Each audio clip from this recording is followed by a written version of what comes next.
नमस्कार दोस्तों, कैसे हैं आप सब। आज हम बात करेंगे एक ऐसे ऑपरेशन के बारे में जिसने पूरी दुनिया में ये साबित कर दिया हिंदुस्तान की फोर्सेस किसी भी सिचुएशन को टैकल करने के लिए तैयार हैं। Operation black tornado.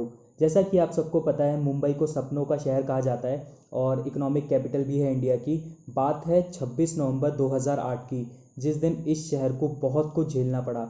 एक ऐसा आतंकवादी हमला जिसमें 165 लोगों ने अपनी जान गंवाई और 400 से ज़्यादा लोग घायल हो गए थे।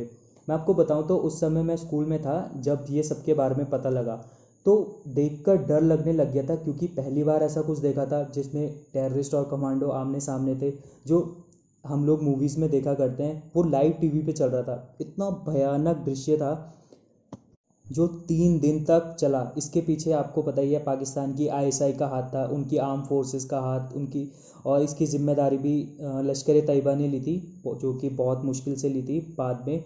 और कहीं ना कहीं जो रिश्ते पाकिस्तान के साथ सुधर रहे थे भारत के, वो और भी ज़्यादा ख़राब हो गए। इतने ज़्यादा ख़राब कि अब तो शायद सही होने का नाम ही नहीं ले रहे हैं, और इन फ्यूचर भी मे बी सही हो या ना हो, किसी को कुछ नहीं पता। मैं आपको बताऊं कि टोटल 10 आतंकवादी थे जिन्होंने इस हमले को अंजाम दिया था, और वो समुद्र के रास्ते आए थे।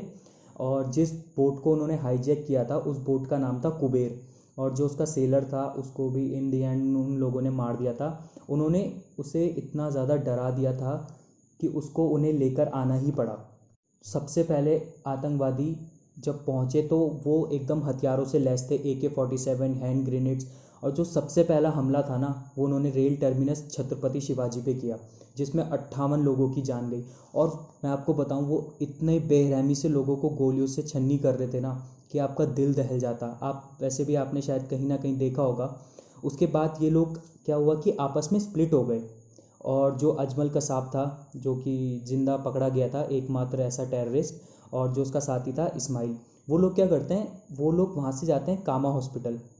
कामा हॉस्पिटल जाने के बाद तो वहाँ के स्टाफ और जो फोर्सेस थे उन लोगों की हेल्प से पेशेंट्स को सेव कर लिया जाता है, और स्टाफ को भी बता दिया जाता है कि ऐसा ऐसा हुआ है।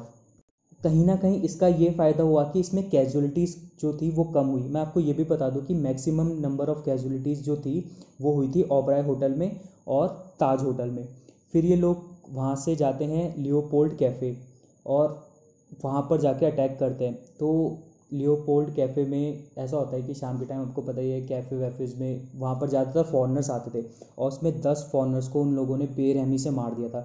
अब आके बात करें तो ऐसा नहीं है कि हिंदुस्तान पर अटैक नहीं हुए। हिंदुस्तान पर अटैक काफ़ी समय से होते आए हैं, जैसे कि 1993 का अटैक या पार्लियामेंट अटैक हो। पर जो आतंकवाद, टेररिज्म का जो राइज हुआ ना, वो हुआ ट्विन टावर ट्रेजिडी के बाद।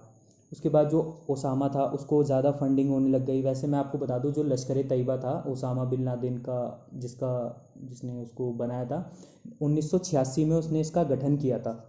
और वो दिन प्रतिदिन, आप सभी को पता है कितना खतरनाक एक टेररिस्ट था।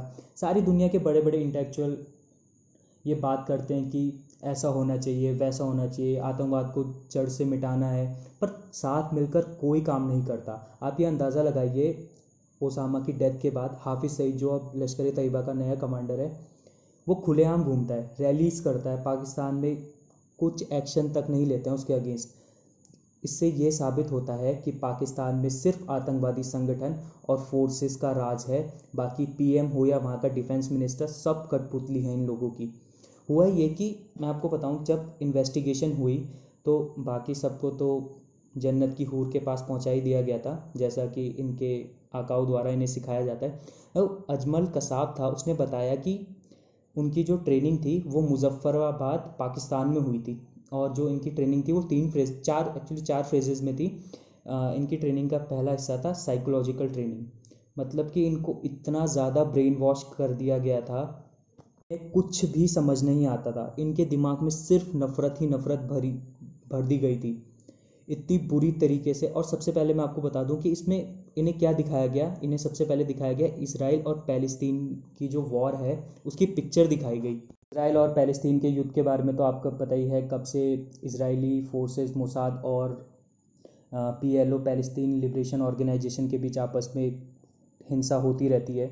और जो ये आतंकवादी संगठन है, सबसे ज़्यादा ज्यूज से चिढ़ते थे। जो इनका मेन मोटिव था ना, वो इनका नरीमन पॉइंट था। नरीमन पॉइंट में सबसे ज़्यादा ज्यूज आते थे, तो ऐसा होता नहीं है, ये पहले नरीमन पॉइंट पे अटैक नहीं कर पाते हैं। जैसा कि मैंने आपको बताया, इन्वेस्टिगेशन में बताया गया था कि 4 पॉइंट्स थे। पहला था साइकोलॉजिकल ट्रेनिंग, जिसमें इनका ब्रेन वॉश किया जाता है। दूसरा था एडवांस ट्रेनिंग, जिसमें इन्हें हथियार चलाना सिखाया जाता है। तीसरा था कमांडो ट्रेनिंग।